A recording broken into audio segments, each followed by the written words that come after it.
wil net kom dankie sê. Al wat ek eintlik wil hê is net om by jou te wees. My liefdesplek van aanbidding is hier diep in die hart van my Vader.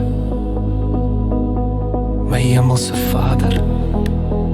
My Vader wat sy liefde lankal aan ons bewys het.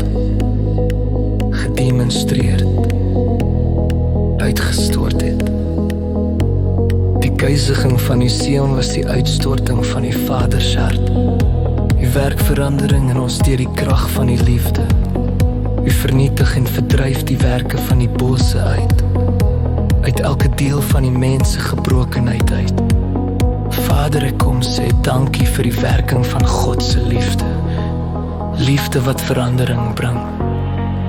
Is ons nie die werk van God se hande nie? U stort uw liefde oor my uit. U stort uw liefde binne my uit. Hier diep in my binneste uit. Dis soos die waterval van Vader se liefde. Die liefde was skoon. Die aanraking van die liefde is die krag wat verandering bring. Skep uw hart in my, uw hart van liefde. Is ons nie God se lewende briewe? Maak my nie uitstorting van God se liefde, die skoonheid en mooi van Jesus se liefde. U maak ons lewende briewe, is uw hart nie die redding en verlossing van gebroke siele?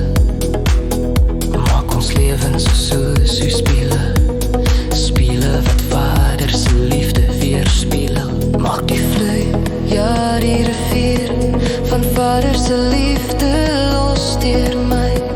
Laat die liefde soos damp, sluise oopbreek, diep uit die fondasie van my hele wese uitbreek. Laat die uitstorting van God se liefde harte oopbreek, harte wat deur die sonde verhard en gebreek is.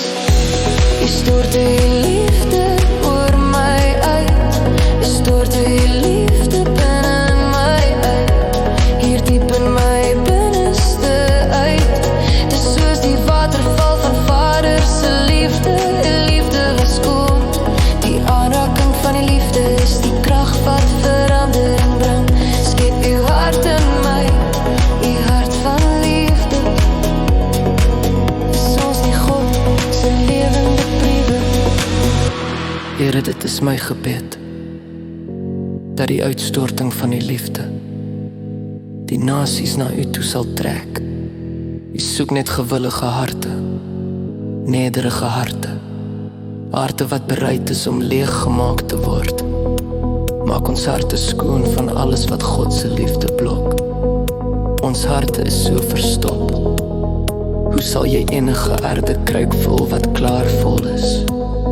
Hoe kan God sy liefde in die mense hart uitstort as die mense hart vol is? Vol is van welis en aardse begeertes. U stort uw liefde oor my uit. U stort uw liefde binne my uit. Hier diep in my binneste uit. Dis soos die waterval van Vader se liefde. Die liefde was skoon. Die aanraking van die liefde is die krag wat verandering bring. Skep uw hart in my, uw hart van liefde. Is ons nie God se lewende briewe? In 2 Korintiërs vers 7 lees ons: maar ons het hierdie skat in herdekruik, sodat die voortreffelikheid van die krag van God mag wees en nie uit ons nie. Hou ons nederig. Is nie herdekruik dan nie 'n houer vir iets anders nie. Vader, maak ons lewe 'n uitvloei van Vader se liefde. Maak ons lewende briewe. Gee ons uw hart vir verlore siele. U stort uw liefde